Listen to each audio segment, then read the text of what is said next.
Thank you, everyone, for being here, and thank you, Hashini and Basil, for having us. I want to just take some inspiration from the elders that I've learnt over time about how our bodies are part of the earth that we share. So I'm going to thank you for having your bodies in this space here today.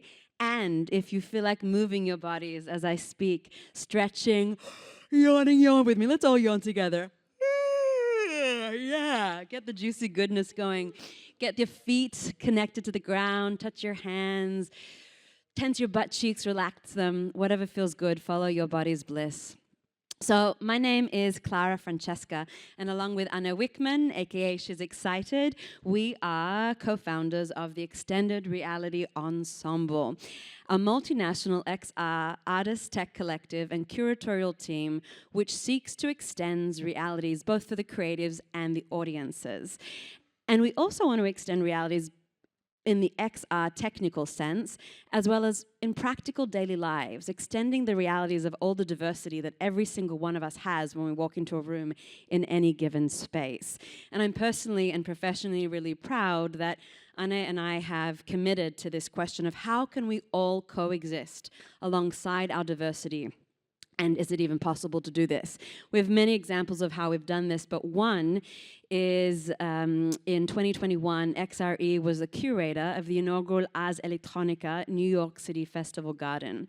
And we wanted to put this question of how we all coexist into practice. Given this festival was running in the peak of Corona, there were limitations about how we could curate certain performances, and people had to be vaccinated to perform indoors. We had a few artists that weren't vaccinated for a variety of reasons, and we wanted to find a solution to include their voices in the space. And so a solution we came up with was to curate outdoor events, which allowed us to keep everyone safe and protected, whilst also ensuring we had these voices heard, which ties in really nicely to the topic, Designing Collective Futures, and our subtopic, Artistic Democratization, giving up artistic control to safely feature empowered audiences. And I'm really proud to be part of a festival that champions fully allowing artists to express their stories. However, in my observations, often when artists fully express their stories, often for a myriad of reasons, the receiver is challenged by these stories. They become afraid, they stop holding space to listen, they resort to fear, and they want to shut down the stories and shut down the art and conversation. I have to imagine fear is probably inherent in all of us, definitely myself included, for a variety of reasons and to varying degrees. But I assume many of us as artists are not leading with fear. But we find many of our peers and many of our civilians often do lead with fear. And when fear leads the reality, it makes it really hard to extend compassion, and an extended reality shuts down of what coexisting together could include in our collective future, in our shared imagined spaces. So for context, Anna and I found XRE in 2020 in the hope of reducing this fear. We wanted our non-digital artist compatriots to join communities in making work with digital artists, and that's a separate conversation as to why. But we wanted these non-digital colleagues to come together, release fear, and extend their realities and coexist. And one way Anna and I did this was to investigate how fears show up amongst ourselves and as collaborators, colleagues, and artists and fellow humans. And we did this by reducing hierarchy as much as possible, if possible, internally in the organization. Anna brought in this term, artistic democratization, and we paired it with this question that I'm obsessed with, which I mentioned earlier: how can we coexist alongside our differences? And so if we focus on artistic democratization just for a moment, not just as a philosophy to make the art accessible for audiences as much as possible, but also as a way to invite the audience to engage with the artwork we've made and thereby make their own artwork, to create a new artwork in the installation that they're presented with. And in order to do this, we discovered that the audience needs to release their fear, but us as artists need to release our obsession with control, our obsession with dictating what the artwork has to be. So, before we could put artistic democratization into practice, we had to ensure that we as artists were practicing coexisting with our differences. And not just with the very necessary differences of diversity, equity, inclusion, but also asking questions like, how does a violin player coexist with a VR tilt brush painter? How does a poet coexist with a VR DJ? How does an anti-COVID vaccine outdoor projection artist coexist with an immunocompromised pro-vaccine comedian? Where are these healthy boundaries? Where are these healthy inclusion points? And we notice that if we really want to ask these people to really engage with their different ideologies and or different practices and really ask them to coexist, when we ask them to do this, something incredible happens. We create a new essence, a new piece of artwork. But we have to do this in a safe way. Why?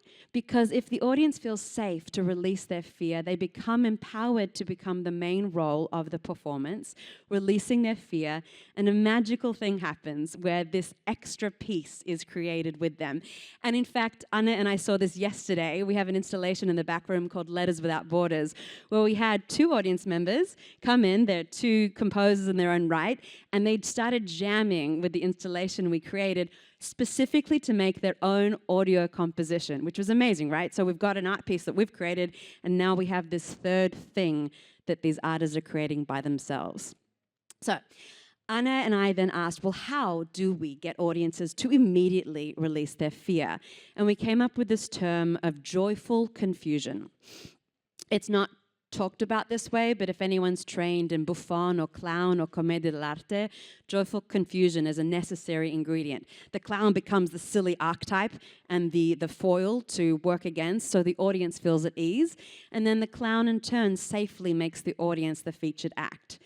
Joyful confusion allows the audience to go through this experience where there's an appearing sense of bizarre, nonsensical engagement, because we ask the audience to engage their own physiology, their own movement in a safe but understated way, and thereby innately the audience immediately becomes included in the art, causing their essence to become part of the creation, making them safely included, awakening the sort of inner child, curious spirit, becoming empowered to then become the artwork themselves.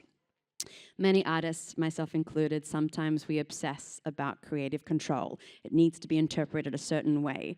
Whereas if we add this ingredient of joyful confusion alongside a template, the audience picks up on our mirror neurons because we're released and relaxed, and they in turn play with us. So, again, there's this template of joyful confusion, and then the art can begin. But you don't always need a clown or a joker archetype for this to work. One template that we engaged with was this festival piece called XRE Aurora Make Us Visible, which was a global AR series that we launched. Essentially, audiences opened up the AR monuments on their smartphones, were told to juxtapose that AR on the top of a physical sculpture in a major city that the AR had been intentionally paired with. For example, we got the artists Bryce Burrell and Meredith Monk to create a First Nations Apache Lozen warrior AR statue that was juxtaposed on top of Christopher Columbus and the statue in Manhattan in New York City. So now these 2 pieces of art in their own right are talking together, and the audience members are asked to go find that IRL statue, almost like a scavenger hunt, enter this theory of joyful confusion, and then they open up the app where the AR is free, enter Artistic Democratization Part 1. Now Apache Lozen is on top of Christopher Columbus on the screen. Enter 2 entities coexisting. And now the audience is invited to really feel, think, debate around these complications of colonialism and why Columbus is a problematic statue on the unceded Lenape lands with this AR monument on top. Enter Artistic Democratization Part 2. So we have many, many other examples. We keep collaborating, keep exploring, we keep meeting new people who challenge these ideas. We keep finding new moments where we really advocate for things we love, but also want to welcome exploring, releasing our own artistic control so that we can safely empower audiences. Thank you so much for listening to what we have to share today. And I leave you with the thoughts of artistic democratization, joyful confusion, and then the question of how can we create art that inspires us to think about ways that we can coexist alongside our differences if it's at all possible. If you'd like to follow us, we'd love to be in touch, and we'd love to be challenged and co-create. So thank you for your time.